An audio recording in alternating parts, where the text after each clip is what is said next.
Welcome to English Learning from Scratch. Today we explore passive voice uses, specifically when to use passive voice. Passive voice shifts focus from who does the action to what receives the action. This creates different emphasis in sentences for specific purposes. First use of passive voice, focus on the action or result. Notice the difference. Active voice says the chef cooked a delicious meal, who did it matters. Passive voice says a delicious meal was cooked. The meal and cooking process get attention instead. The focus shifts completely to the result.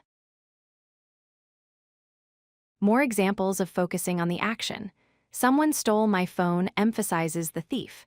My phone was stolen keeps all attention on the phone and theft itself. We don't care who did it. The important fact is the phone got stolen. This pattern works for many situations.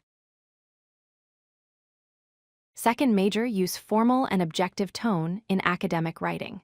Passive voice creates neutral professional tone perfect for essays, research papers, and scientific reports. Researchers analyze the data sounds personal.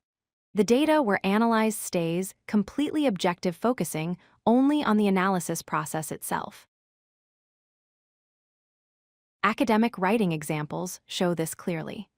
Researchers analyzed the data puts researchers in spotlight. The data were analyzed keeps focus purely on data and analysis method.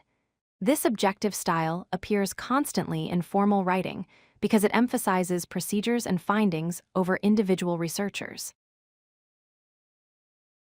Third, use unknown or unimportant doer.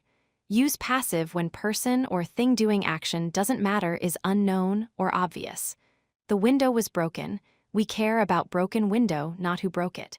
Focus stays completely on what happened, not who caused it. Unknown doer examples make this clear. Someone broke the window identifies a person we don't know.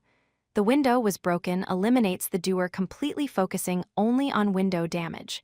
Same information, different emphasis based on what matters most in situation.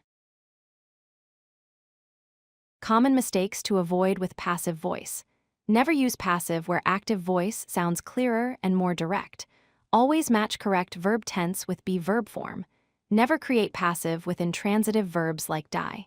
She was died becomes simply she died. Avoid overusing passive voice, which creates wordiness and confusion. If you like this video, hit that like button and don't forget to subscribe.